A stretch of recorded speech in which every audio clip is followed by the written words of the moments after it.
Good morning class. આજે આપણે ધોરણ 12ની અંદર વાણિજ્ય વ્યવસ્થા વિષયનો અભ્યાસ કરીશું. વાણિજ્ય વ્યવસ્થા વિષયની અંદર આપણે પ્રકરણ નંબર 8 નાણાકીય સંચાલન એની ચર્ચા કરી રહ્યા હતા. તો ચાલો વિદ્યાર્થીઓ, આ પ્રકરણ ઉપર આપણે આગળ વધીએ.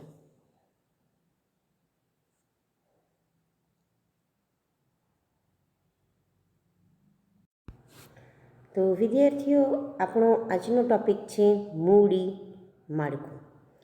તો સૌથી પહેલાં આપણે જોઈએ મૂડી માળખાનો ખ્યાલ અને વ્યાખ્યા. નાણાકીય આયોજનના મહત્ત્વના 2 પાસા છે. હવે એ પાસા કયા કયા છે એ આપણે જોઈએ.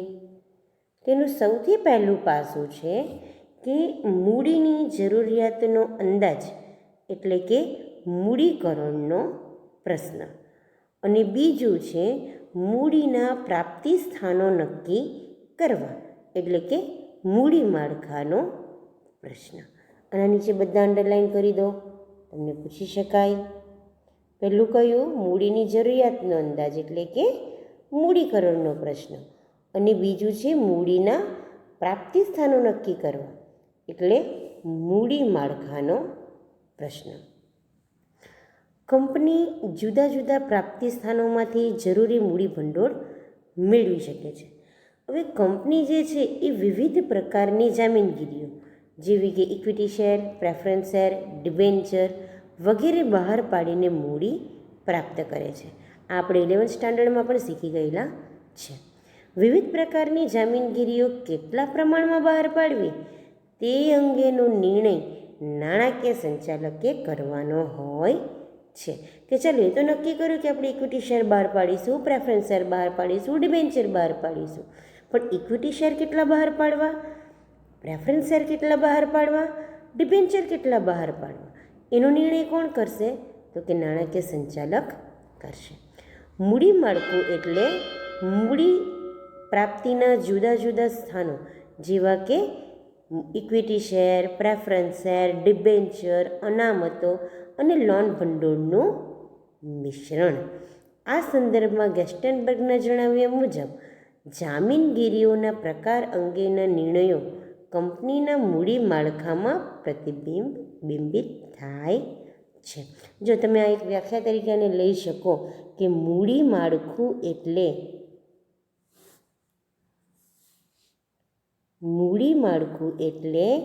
મૂડી પ્રાપ્તિના જુદા જુદા સાધનો. તો મૂડી ક્યાં ક્યાંથી મળે? તો કે equity share, preference share, debenture, અનામતો, લોન ભંડોળ વગેરે જે મળે એ બધાનું મિશ્રણ એટલે મૂડી માળખું. હવે આપણે એની વ્યાખ્યાઓ જોઈએ.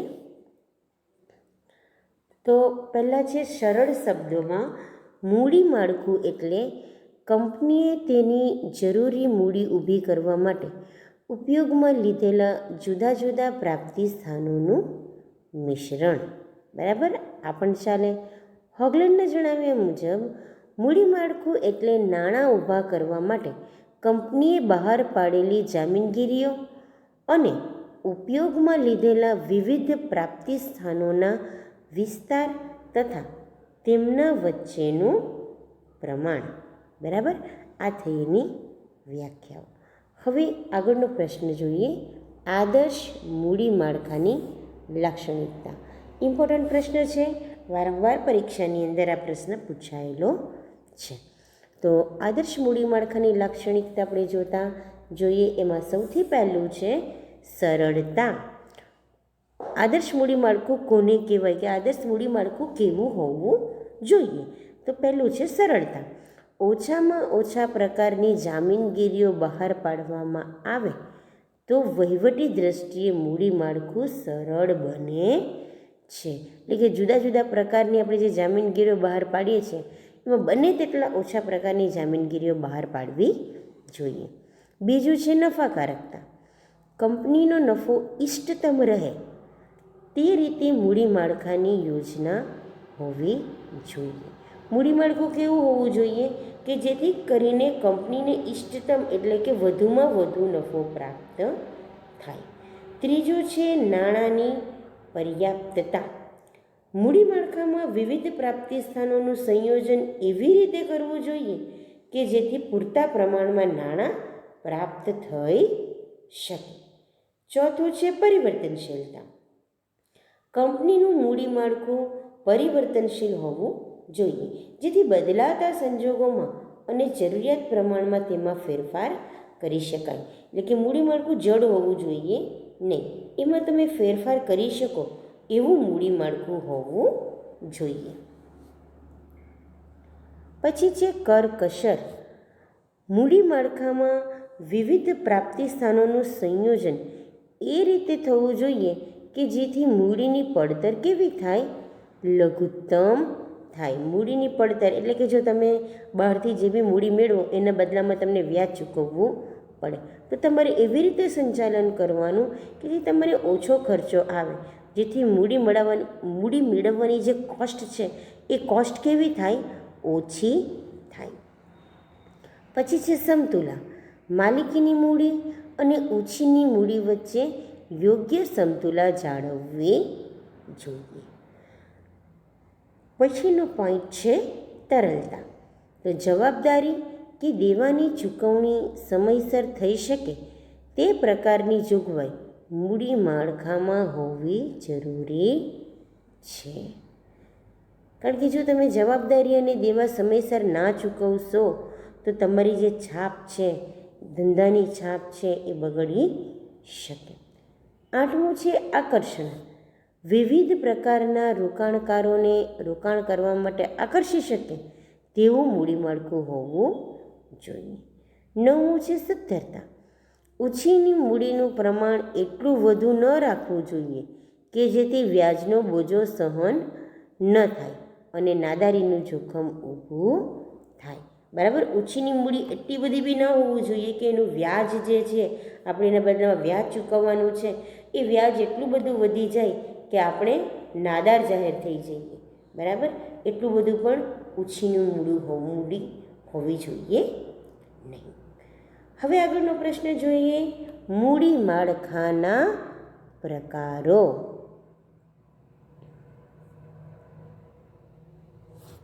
ચાલો, તો આ જે મૂડી માળખાના પ્રકારો છે એનો ચાર્ટ આપેલો છે. આ ચાર્ટ બધાએ પોતાના પાકા ચોપડામાં લખી દેવાનો છે અને પાકો કરી દેવાનો છે. તો તમે જો મૂડી માળખાના 4 પ્રકાર છે, A, B, C અને D. એમાં સૌથી પહેલો છે કે માત્ર ઇક્વિટી શેરનું મૂડી માળખું. બીજું છે ઇક્વિટી શેર સાથે પ્રેફરન્સ શેરનું મૂડી માળખું. ત્રીજું છે ઇક્વિટી શેર સાથે ડિબેન્ચરનું મૂડી માળખું. અને ચોથું છે ઇક્વિટી શેર સાથે પ્રેફરન્સ શેર અને ડિબેન્ચરનું મૂડી માળખું. તો જો વિદ્યાર્થીઓ, આ જે મૂડી માળખું છે એમાં કોમન શું છે?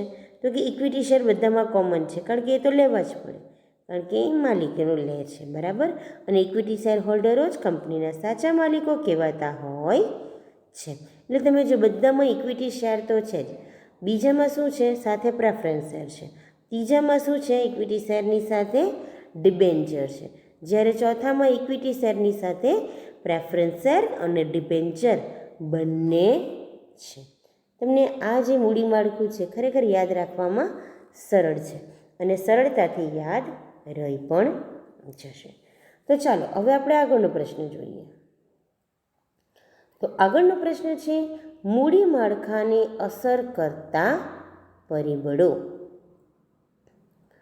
તો આ જે મૂડી માળખું છે એને અસર કરતા 2 પરિબળો છે. પહેલું છે આંતરિક પરિબળ અને બીજું છે બાહ્ય પરિબળ. તો સૌથી પહેલાં આપણે જોઈએ આંતરિક પરિબળ. તો આંતરિક પરિબળ એટલે શું ને બાહ્ય પરિબળ એટલે શું? ફરી ઝડપથી આપણે એનો ખ્યાલ મેળવી લઈએ. આંતરિક પરિબળ એટલે કે ધંધાની અંદરના પરિબળો જેના ઉપર આપણે અંકુશ રાખી શકાય.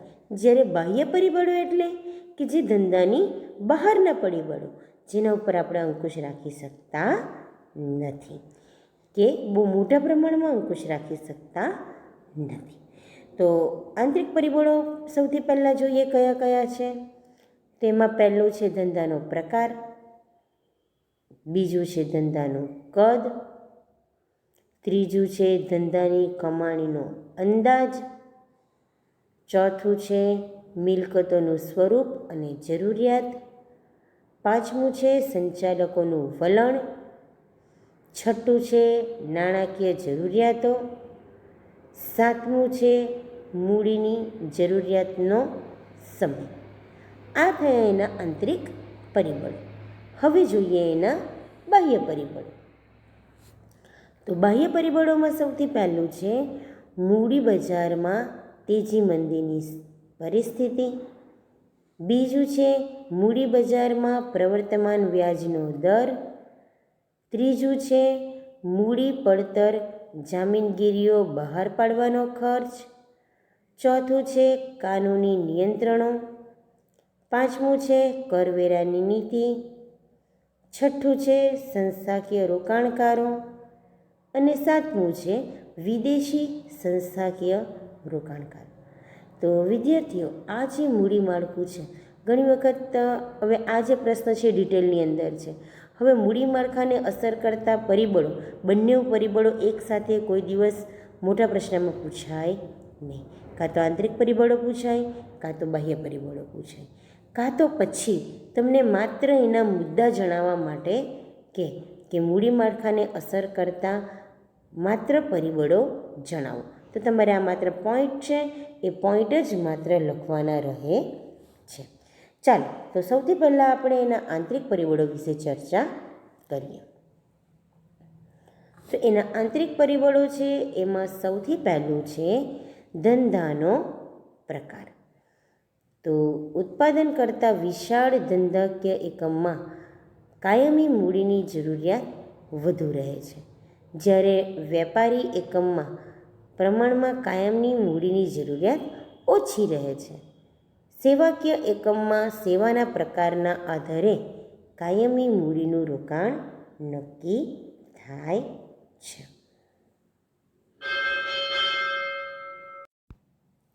તો જો વિદ્યાર્થીઓ, તમે અહીંયા જોયું હશે કે અહીંયા ત્રણ વસ્તુની વાત કરી. એક તો ઉત્પાદન કરતો વિશાળ એકમ હોય તો કાયમી મૂડી વધુ જરૂર પડે, બરાબર. વેપારી એકમ હોય તો કાયમી મૂડીની ઓછી જરૂર પડે, અને સેવાકીય એકમ હોય તો સેવાનો જે પ્રકાર છે એના આધારે કાયમી મૂડીની જરૂર પડે છે.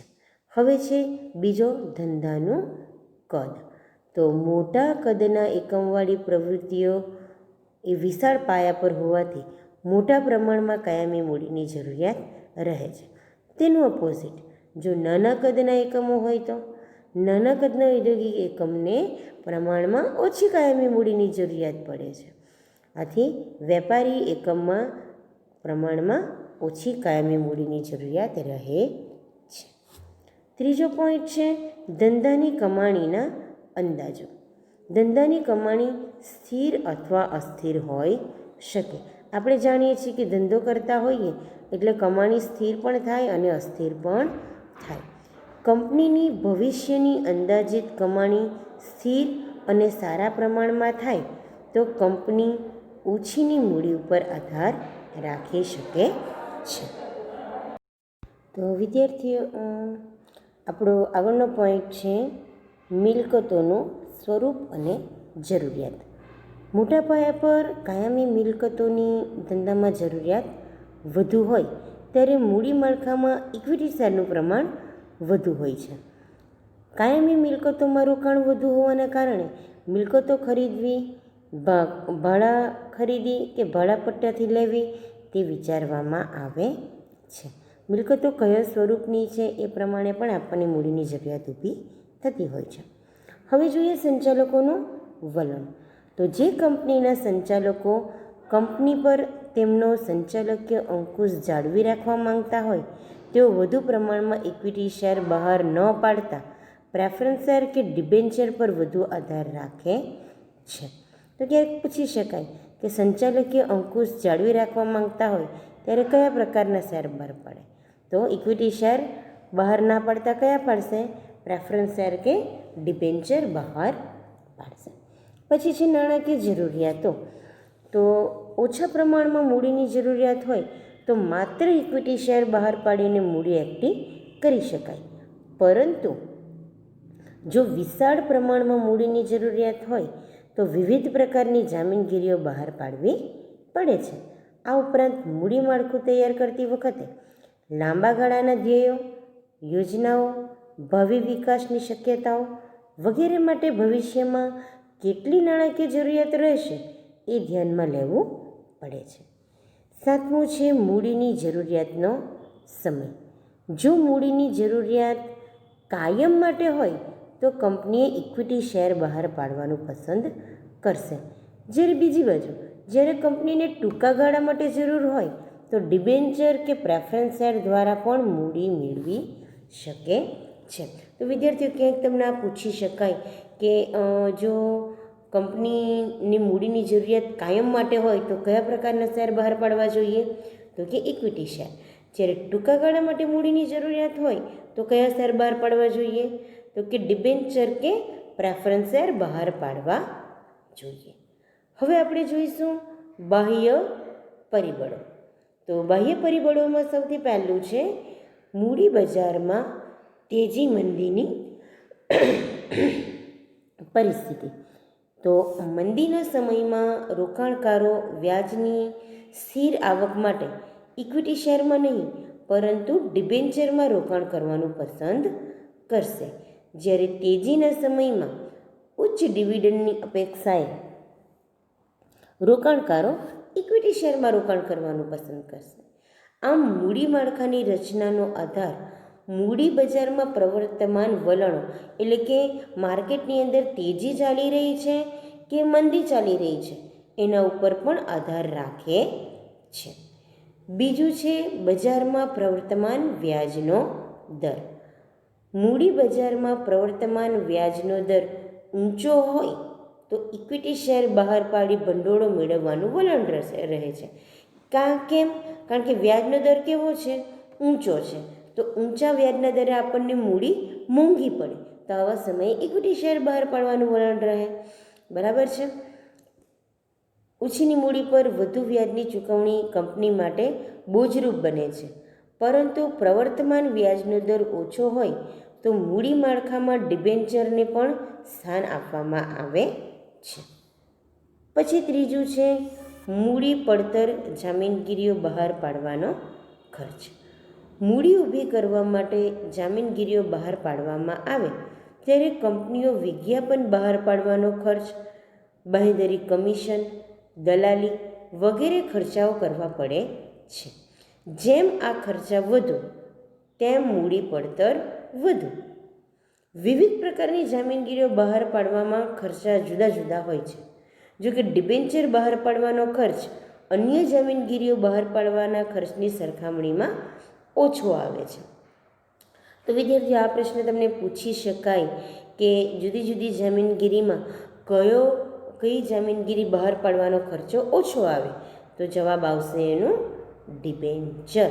બરાબર. તો એના પર આપણે અંડરલાઈન કરી દઈએ કે ડિબેન્ચર બહાર પાડવાનો ખર્ચ અન્ય જામીનગીરીઓ બહાર પાડવાની સરખામણીમાં કેવો આવે છે?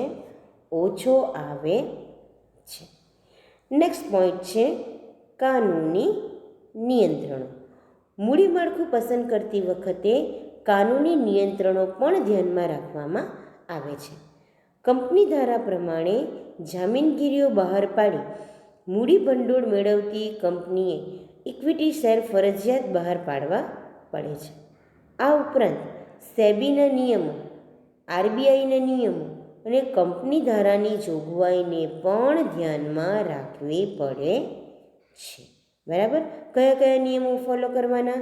તો કે સેબીના નિયમો, આરબીઆઈના નિયમો અને કંપની ધારાના નિયમો. આ નિયમોને ધ્યાનમાં રાખીને એ શેર બહાર પાડે છે, એટલે કે મૂડી માળખું પણ નક્કી કરી શકાય છે. આગળનો પોઈન્ટ છે કરવેરાની નીતિ. કરવેરાનું પ્રમાણ ઊંચું હોય ત્યારે કંપની ડિબેન્ચર બહાર પાડી વધુ મૂડી ભંડોળ મેળવવાનું વલણ રાખે છે. કેમ આવું કરે? ડિબેન્ચર બહાર પાડે કે જેથી ડિબેન્ચર પર ચૂકવેલ વ્યાજની રકમ કરવેરાના હેતુ માટે આવકમાંથી કપાત તરીકે મજરે મેળવી શકાય. આપણે આગળ જોયેલું હતું કે જ્યારે ડિબેન્ચર બહાર પાડવામાં આવે તો ત્યારે એના ઉપર ચૂકવવામાં આવતું વ્યાજ એ કંપનીની ઇન્કમ ટેક્સમાંથી બાદ મળી જતું હોય છે. બરાબર. આથી જ્યારે કરવેરાનું પ્રમાણ ઊંચું હોય ત્યારે ડિબેન્ચર બહાર પાડીને એના વ્યાજની રકમ આપણે ઇન્કમ ટેક્સમાંથી બાદ મેળવી શકાય છે. આ જ પ્રમાણે ડિવિડન્ડની જે આવક છે એ કરમુક્ત હોય કે ડિવિડન્ડની આવક પર નીચા દરે કર વસૂલાતો હોય તો તેવા સમયમાં શું કરે? તેવા સમયમાં સ્વાભાવિક છે કે રોકાણકારો ઇક્વિટી શેર ખરીદવા માટે વધુ આકર્ષાય છે. કેમ? કારણ કે જે ડિવિડન્ડની આવક છે એ કાં તો કરમુક્ત હશે કાં તો એના ઉપર ટેક્સ બહુ ઓછો હશે. આગળ જોઈએ સંસ્થાકીય રોકાણકારો. તો વીમા કંપનીઓ, બેન્કો, રાજ્ય અને કેન્દ્ર સરકારની નાણાકીય સંસ્થાઓ વગેરે તેમના સ્થાપિત નિયમો અને શરતોને આધીન રહીને કંપનીના શેર અને ડિબેન્ચરોમાં રોકાણ કરે છે. મૂડી માળખાની રચના કરતી વખતે તે મૂડી માળખાની રચનામાં ફેરફાર કરતી વખતે આ બધી સંસ્થાઓના વલણો અને શરતોની વિચારણા કરવામાં આવે છે. સાતમું છે વિદેશી સંસ્થાકીય રોકાણકારો. વિદેશી રોકાણકારો સંસ્થા એક એવી સંસ્થા છે કે જે સ્થાપના અને નોંધણી ભારતની બહાર થઈ હોય અને જેનો ઉદ્દેશ ભારતના પ્રાથમિક અને ગૌણ બજારમાં નિયત કરેલી જામીનગીરીઓમાં રોકાણ કરવાનો હોય છે. વિદેશી રોકાણ સંસ્થાઓ સેબી સમક્ષ તેની નોંધણી કરાવવી પડે છે. આવી સંસ્થાઓને ભારતીય કંપનીના શેર કે ડિબેન્ચર ખરીદવાની મંજૂરી આપવામાં આવે છે. તો વિદ્યાર્થીઓ, આ થયા મૂડી માળખાને અસર કરતા પરિબળો. બરાબર. તો આ જે લેક્ચર છે આપણે અહીં પૂર્ણ કરીએ છીએ. નેક્સ્ટ લેક્ચરમાં ફરી પાછા મળશું. જય શ્રી કૃષ્ણ. જય સોમનાથ.